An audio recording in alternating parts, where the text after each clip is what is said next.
This conference will now be recorded. Okay, so we are in the Gateway of Avodat Elokim, and we are up to the 9th level, which is page 277 in some of your books, page 221 in some of your books, and Safaria, it's 436.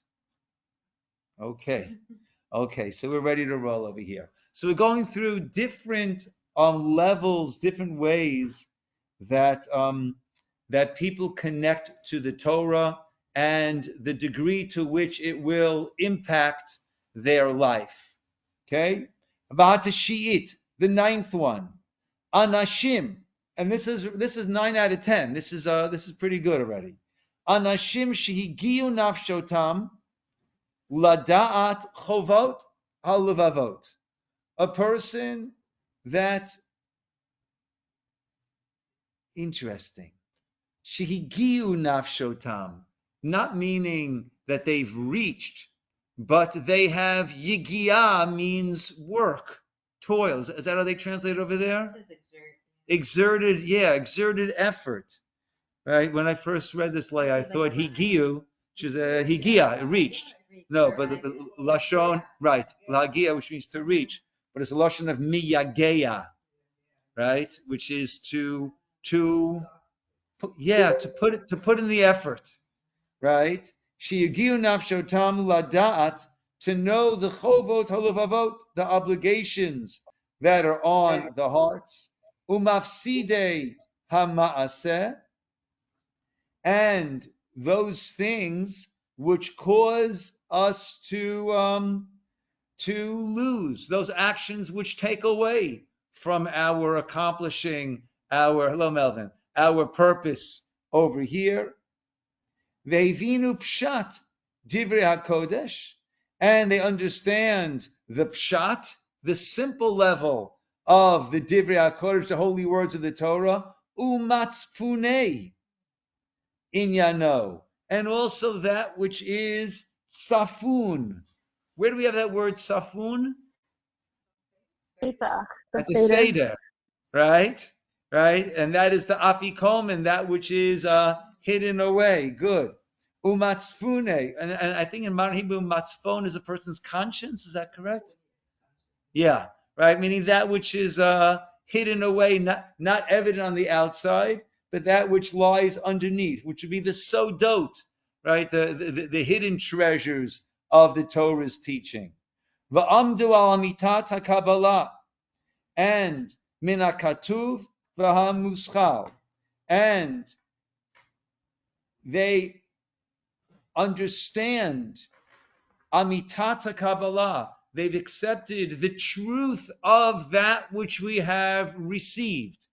In other words, the truth of the Torah Shebal Peh, and that is both min hakatav, from the psukim, v'hamuschal, and also using their own seichel, their own understanding, right? There are psukim which clearly indicate the veracity of the Torah Shebal Peh, right? First of all, that we speak about, in the Torah, it speaks about the Torot, right, in the plural. And then also there's a pasuk that Hashem says you should slaughter the animal ka'asher tziviticha, as I have commanded you. Well, look around in the Torah. There's no place where the Torah tells us how the animal should be slaughtered. But kasher tziviticha, God's talking to Moshe, talking to us, as I have commanded you, meaning the Torah Shebal Peh, right? And I always say there are so many psukim that are so incredibly nondescript, perhaps none more than the commandment about the tefillin. You shall bind it as a sign on your hands and as a totafot, whatever that might mean, because it's not found anywhere else, anywhere, a frontlet, right? As that helps, right? As that's not found anywhere else in the entire Tanakh, between your eyes. And yet every single Jew who wears tefillin is wearing the same exact tefillin. No one has oval purple or round green. Everyone has their black squares, tefillin, 4 separate bottom compartments on the head tefillin, one on the hand tefillin, scripture, parshiot, paragraphs written inside. And like right in the right spot, exactly where you're supposed to put it, right? Well, it's not there. It's not there? It's got to It's up be here? on the head, right, where the at least virtual hairline used to be, So it's not- above that. So it's not for frontlets between your eyes. Like No, it's not. No, it's between your eyes is over there, but up above over there. Yeah. So the Torah Shabbal, without the Torah Shabbal Peh, so then we have no understanding of what the actual Torah is talking about. Actually, there's a famous Gemara in Kiddushin where there was a Yanai, a king Yanai, who wanted to kill all the sages, and they said it's okay, we have the Sefer Torah, and that was without the sages, without the Torah Shabbal Peh, without the Torah Shabichtav, the oral Torah, the written Torah is a closed book that we don't know where to go with it. So they have understood, accepted the veracity of the Kabbalah, of that Torah Shabbal Peh, Min HaKatuv, both based on Psukim, Umeha Muskal, and from their own understanding. Visidru hadinim, and they have organized the dinim, the laws. Vichilku chovot hamaasim, and they have made into different categories to best apply the chovot hamaasim, the mitzvot, not the chovot halevavot, not the duties of the heart, but the obligations that translate into actions. K'fi ha'ra'ui le'inyanei kol zman. V'atchalkut dinei kol makom. Understanding when it applies and understanding where it applies. We have certain mitzvot that apply at certain times and don't apply otherwise.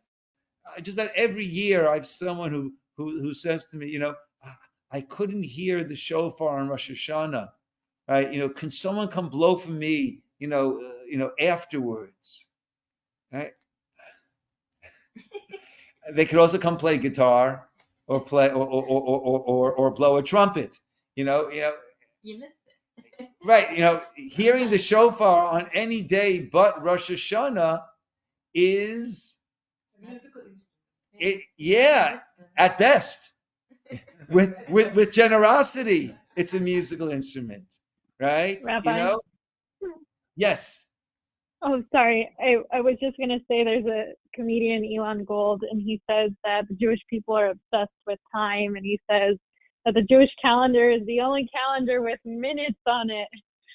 So, yeah, to your point. Yeah. So there's a certain time when it applies and a certain time when it doesn't apply. And actually, we specifically don't sit in the sukkah on Simchat Torah because we want to show that mitzvah has ended, and we have an issue of Bal Tosif.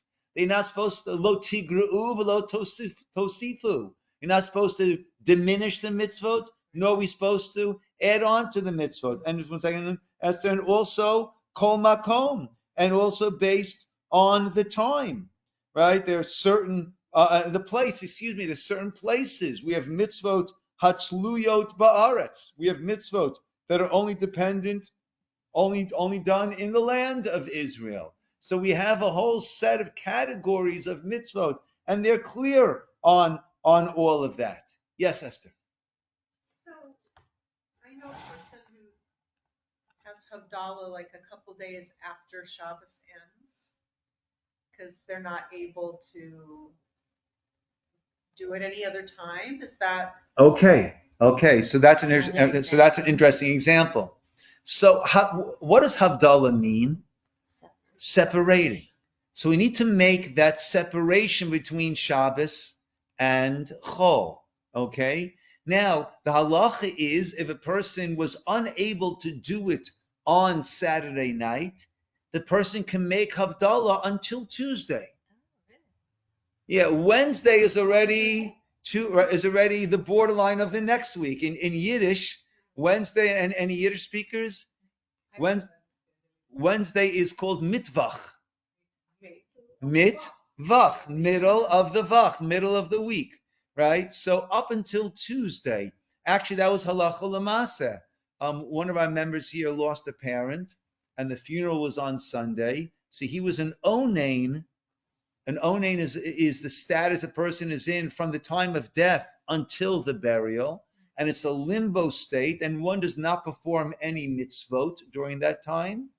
Right? One's not allowed to transgress a prohibition. It's not like, hey, let me have that bacon cheeseburger I've been thinking about, for the past 50 years, right? It's not that we're allowed to do things we're not allowed to do, but we don't daven, we don't make brachot. We're a little bit too raw. But Shabbos is an exception.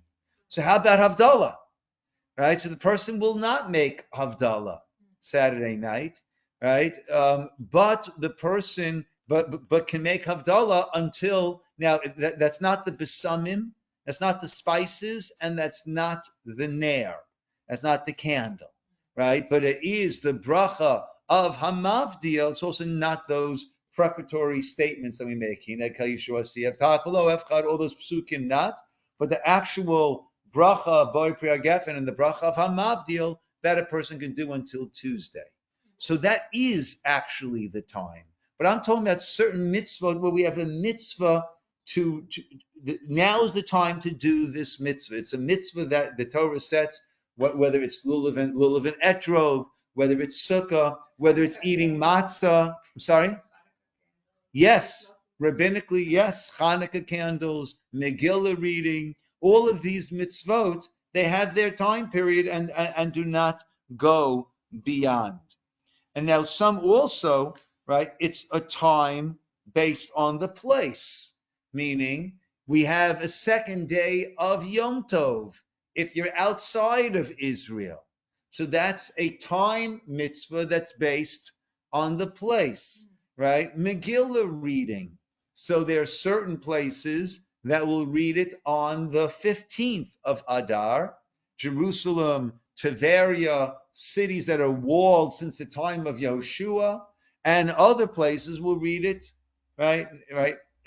Everyone else, I should say, reads it on the 14th. So that's time based on place. So the person has all of this lined up. Yes, Leah. Just a question. So in Rosh Hashanah in Israel, there's the Yisroel Chag day. So the Yisroel Chag is the second day. It's basically the second day of holiday. Then it's celebrated outside of Israel. Well, that's why they call it. Yes. Why do they call it Yisroel Chag is based, I think, on the pasuk Yisroel Chag ba'avotim ad karnot hamizbeach, right? And it's a pasuk that we say in Tehillim. It's a pasuk that's part of Hallel.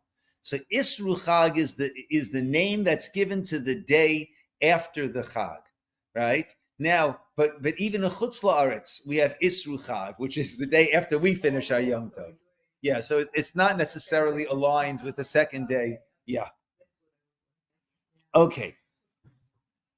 Achar she'ivinu sharashei sefer Torah, and after the person has reached the understanding of the roots of the mitzvot of the Torah, the nizharu bam, and he's careful with them, v'hizhiru alehem, and he also warns, encourages others to fulfill them. Imafakat ha'emet b'seiter u'v'galui, and a person who acts with emet, with truth, both in seiter u'v'galui, both with hidden things and revealed things. Meaning, there's sometimes that everyone will know. That's begalui. That's easier to be truthful. And there are times that no one will really know, and that's a little bit harder sometimes. A little more of a challenge, a little more of a nisayon in terms of being truthful. Right?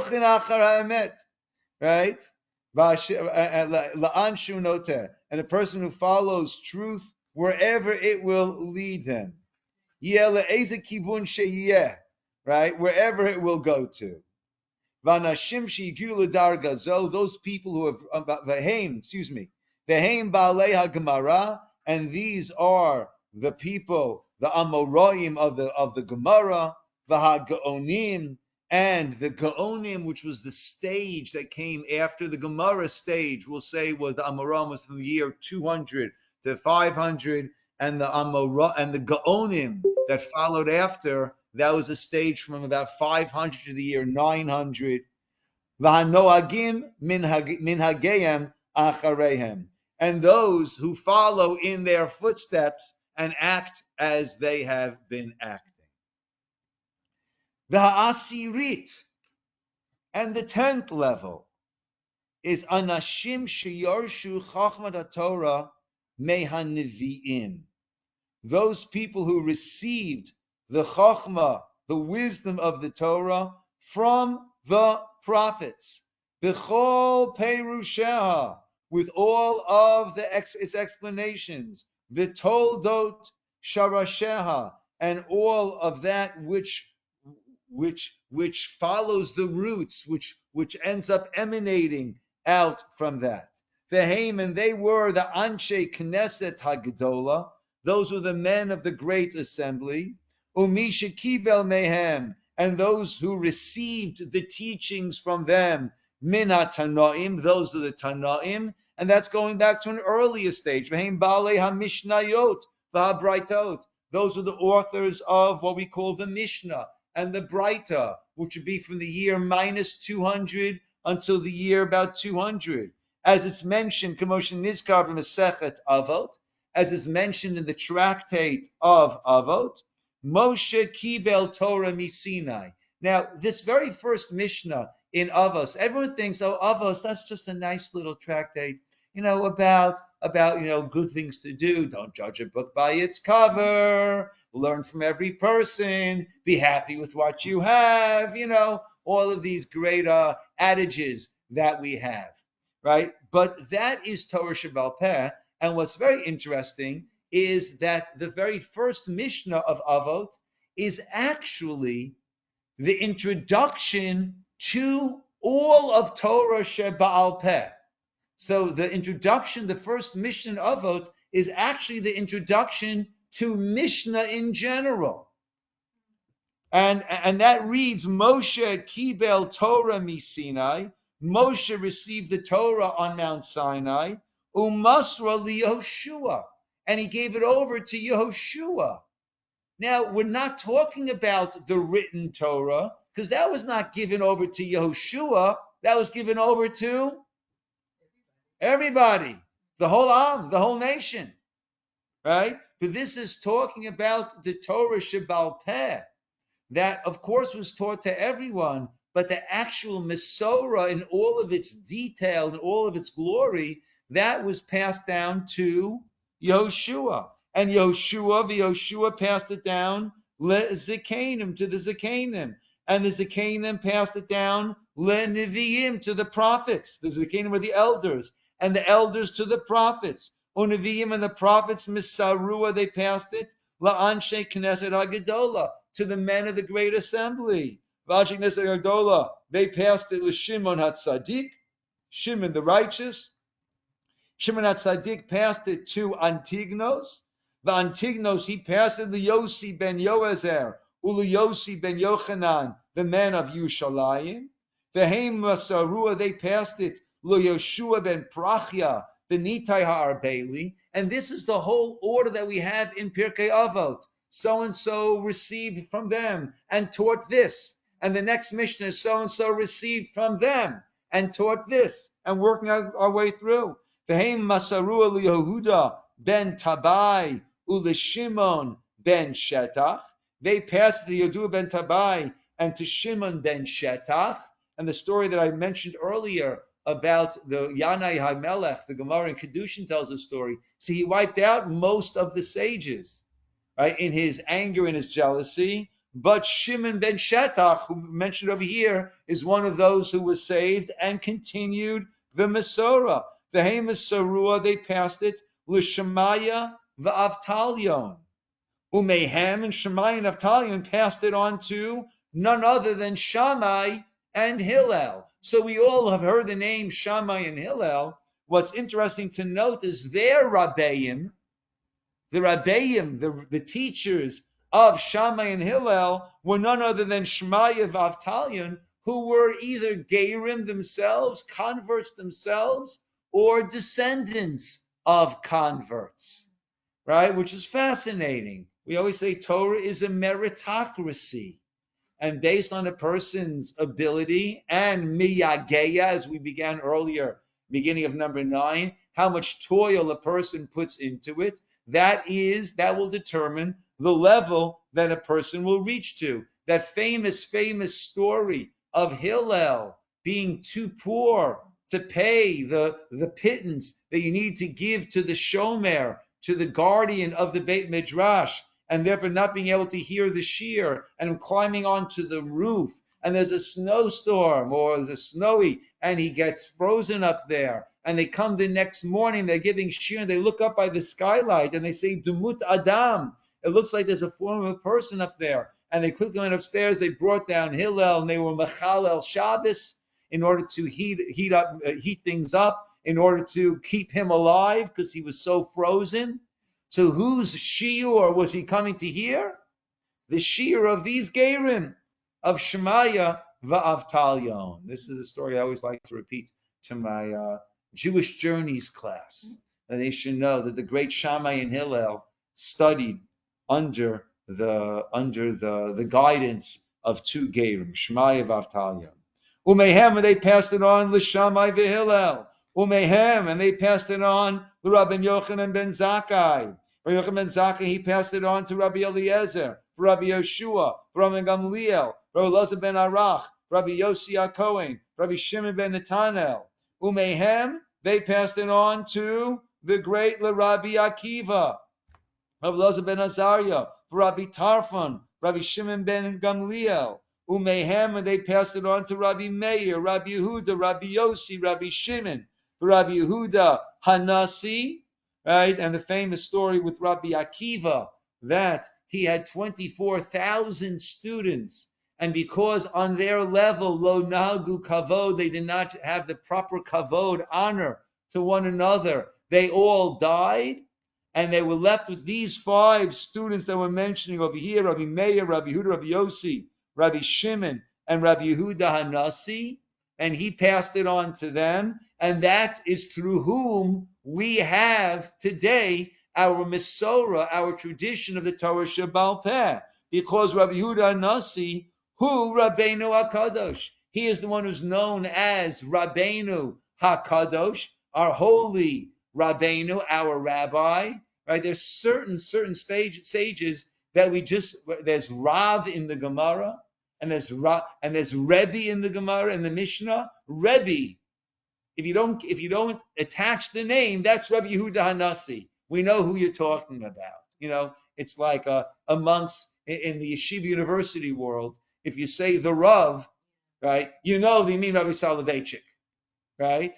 And amongst the Lubavitcher Hasidim, if you say the Rebbe, right, you don't have to ask, which rabbi are you referring to, right? You know which rabbi they're referring to, as it is with any Hasidic group. When they say the Rebbe, they mean their Rebbe. Whether it's Vishnu, it's the Vishnu Rebbe, if it's Ger, it's the Ger Rebbe, Sama, the Sama Rebbe, you name it. Like the Chabad have that Schneerson guy? Yes, right? That's who it is. Yeah. Yes, right. So amongst Lubavitch, amongst Chabad, when they say the Rebbe, right, that's who they mean. No need to clarify any further. Yes, Leigh.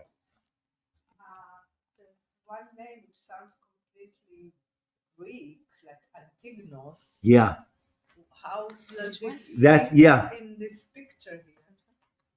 Antignos. Yeah, towards the top. Shimon HaTzadik. He was right after the Anshe Knesset and the Man of the Great Assembly. To Shimon HaTzadik. Yeah. Yes. I'm not sure. I don't have. That you're making a good point. I don't have the backstory on Antignos. But Leah, I'm going to give you a homework assignment to do a little Rabbi Google search and find out about Antignos. Right? Was he a convert who, like Shmai and Naftalion, are not typical Jewish names, right? Maybe Antignos also was a convert, or maybe But Shmaya, his Yeah. Yes, but it's not. Yes, it does, but but it's not it's not a name that we hear often.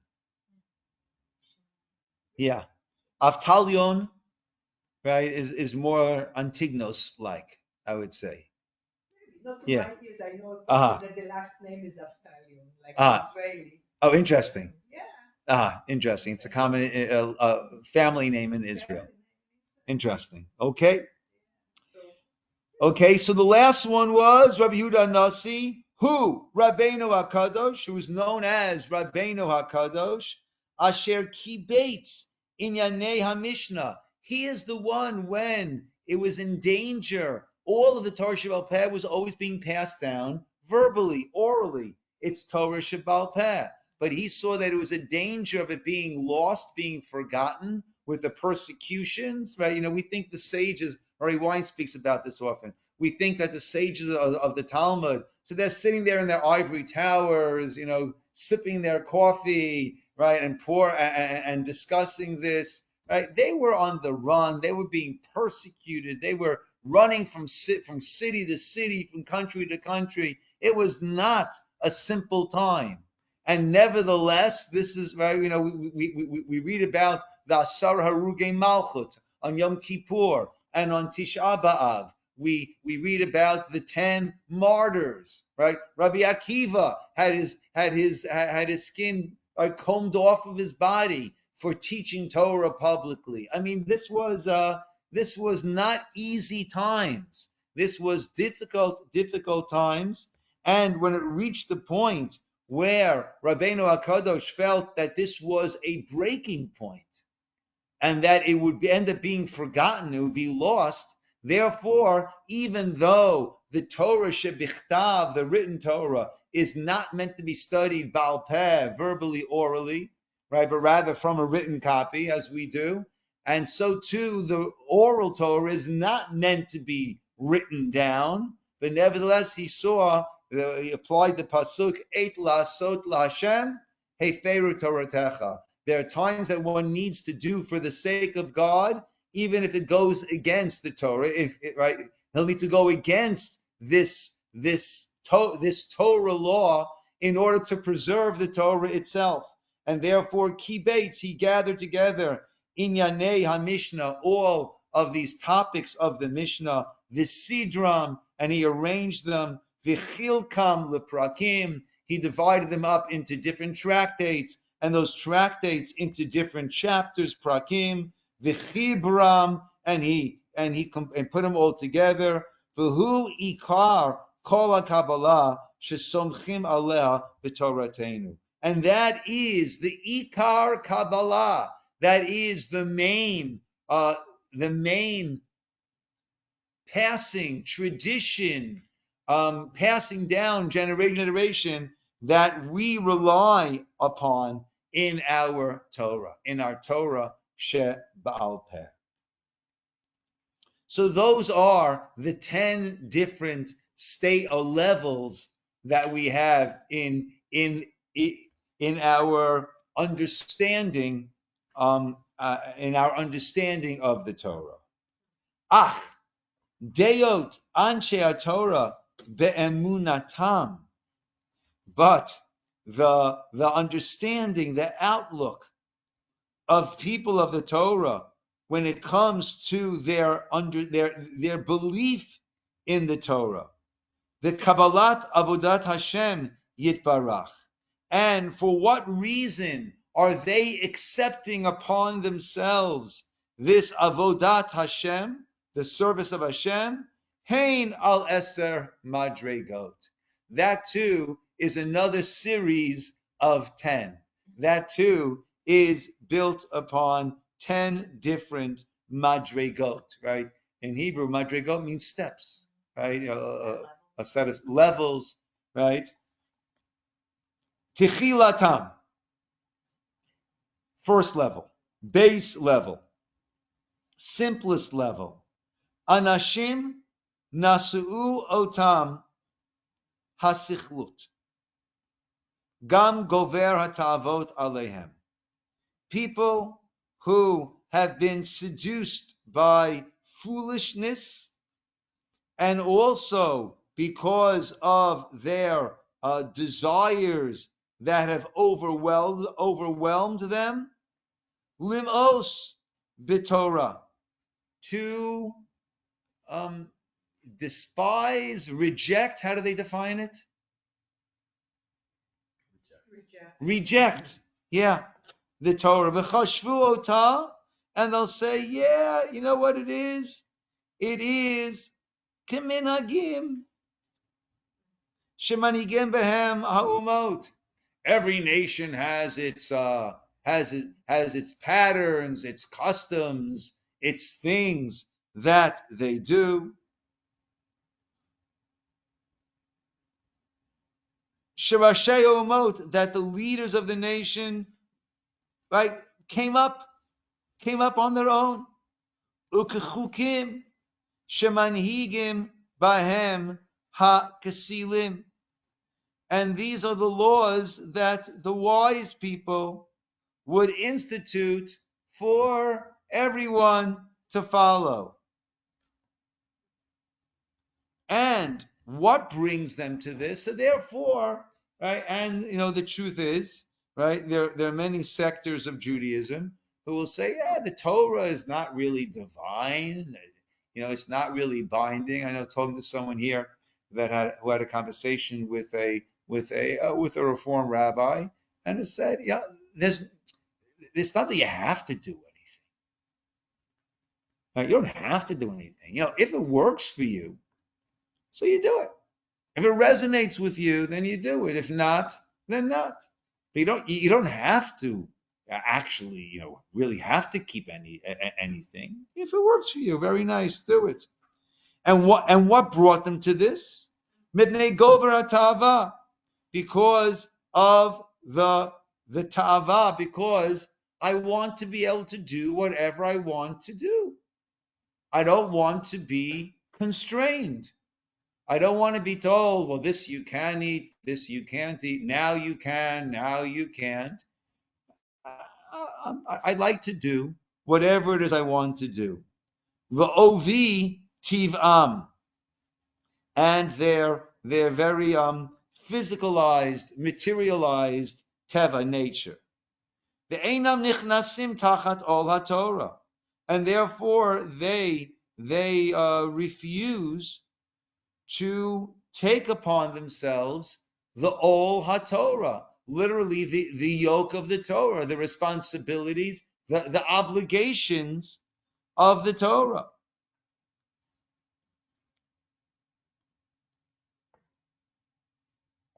V'lo nimshachim ba'avotot haseichel, right?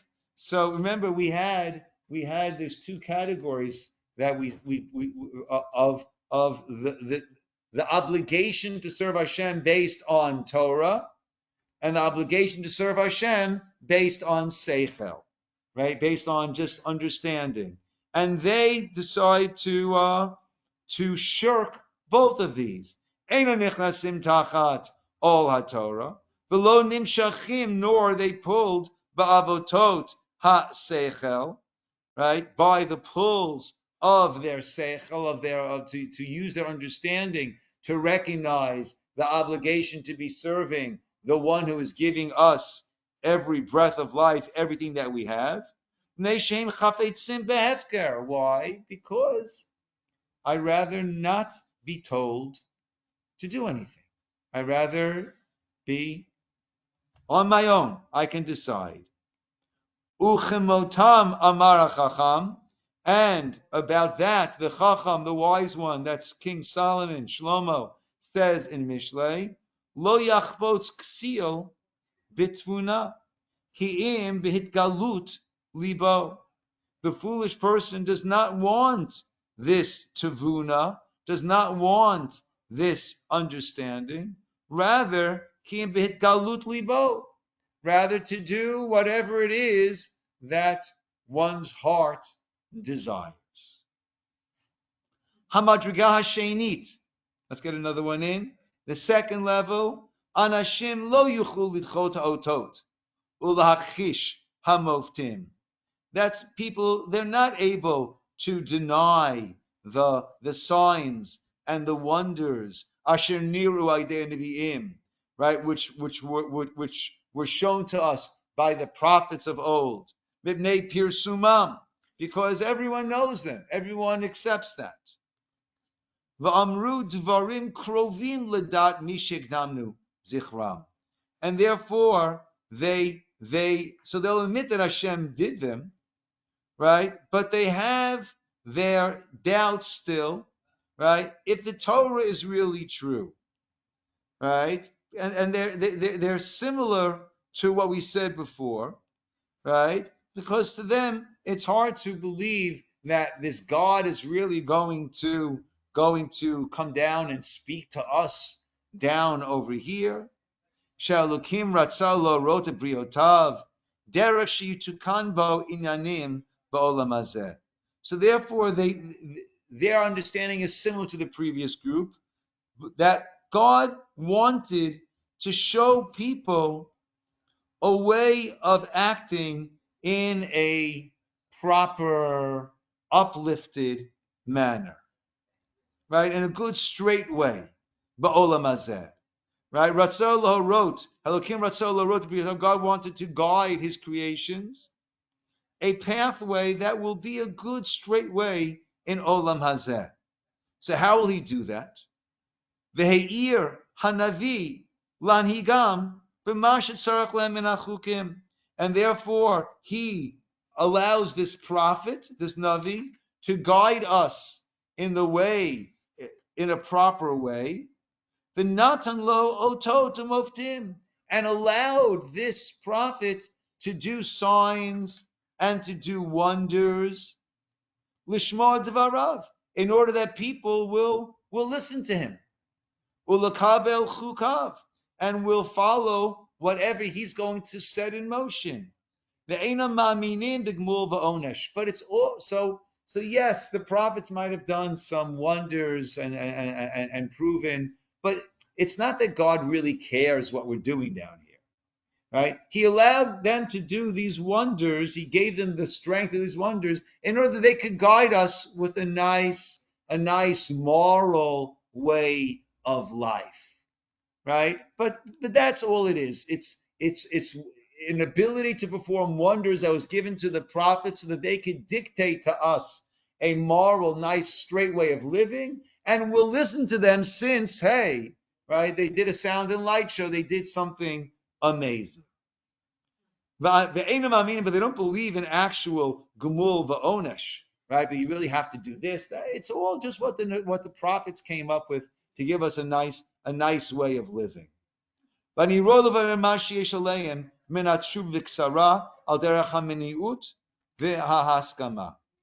I want to show them why they're wrong.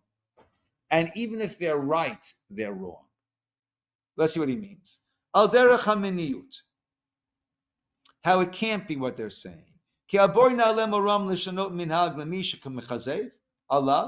Right? Would God change nature for someone who is lying in his name? V'yomer b'shmo ma shelo amar, saying in his name that which he never actually said. V'hu miyasher otam. Is he going to give them this, right? When they're lying about God, El Elokim, to God.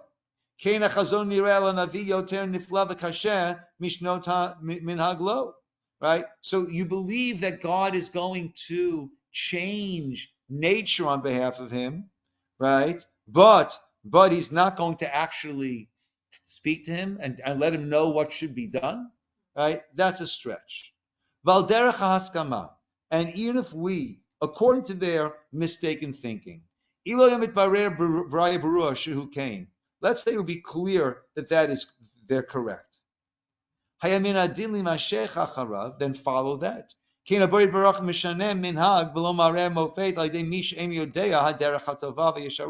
God is not going to allow this change in nature unless the person is actually going to be showing us the right way. That which God feels is tov, is good, and yashar, and straight. And the one that the Creator chose, to show us this path. Once God has allowed these miracles to happen through him, so therefore we should rely on him. With what he tells us to do. If we need to follow the king or a ruler who does not necessarily have such wisdom, as it says, Yereyat Hashem b'ni v'melech, fear God, and also show deference to a king, kol shekain, certainly mishnira mofet al yado. Then if someone that God allowed this vision, this miracle, whatever happened to happen through him, and therefore, if that's happening through God, then you know for sure he's telling us what God thinks we should be doing. Therefore, both ways, they're obligated the Kabbalat Torah, to accept the Torah. Uchamosam, about the Mishlei says, Hevinu pitaim arma uksilam havinu leiv. Foolish people understand wisdom and havinu leiv, and let your heart understand. Okay, that's a good place to pause. Can I borrow your pencil, please, Steve? Thank you. Okay, let me hear some page numbers, everybody.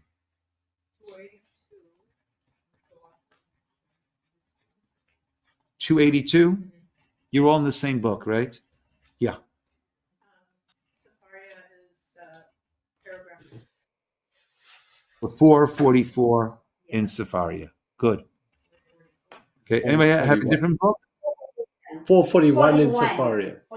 441. 441? Yes. 441. Okay, good. Kathy, you're on Safaria. What are you on? Safaria.